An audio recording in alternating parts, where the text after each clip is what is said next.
শুভ সকাল বলতে এখন বাজে হচ্ছে 9টার মতো। আমি জমি বাড়িতে আছি। তো জমির এই অংশগুলা, এই যে এখানকার থেকে এখানে হচ্ছে কেটে রাখছি ধানগুলা। এই ধানগুলো হচ্ছে শুয়ে পড়ছে, যেহেতু আমরা হচ্ছে আমাদের জমিতে হচ্ছে মেশিন লাগাইছি। মেশিন বলতে ধান কাটা মেশিন লাগাইছি একটু দূরে, যেহেতু এটা ঢলাওটা একটু অনেক দূরে।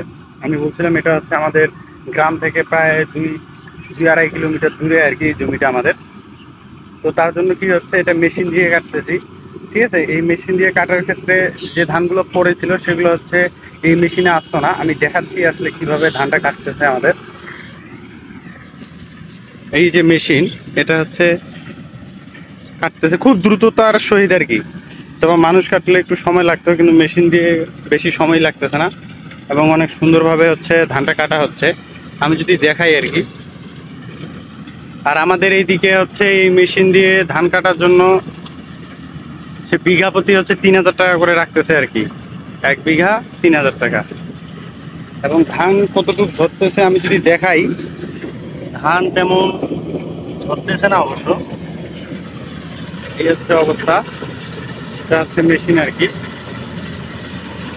মেশিন ভর্তি হয়ে গেছে, এখন চলে যাবে আর কি।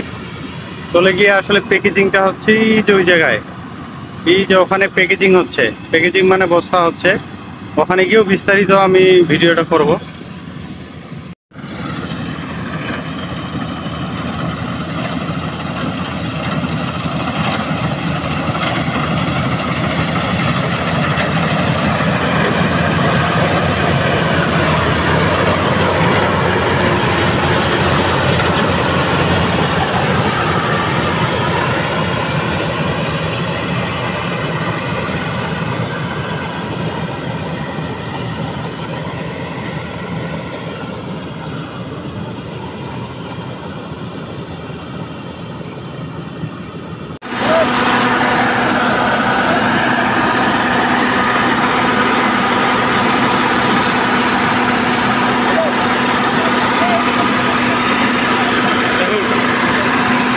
এখানে এনে ধানগুলো হচ্ছে প্যাকেজিং করা হচ্ছে। তো আমার বাবা হচ্ছে ডিরেকশন দিচ্ছে আর কি। আর যে ছেলেগুলো রয়েছে এগুলো টাকার বিনিময়ে আমাদের এই বস্তাগুলো প্যাকেট করে দিচ্ছে।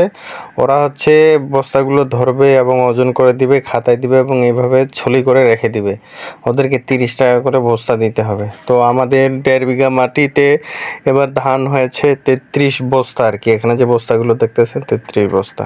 এভাবে আছে, আজকে সকালে আমাদের ধান কাটা শেষ হলো।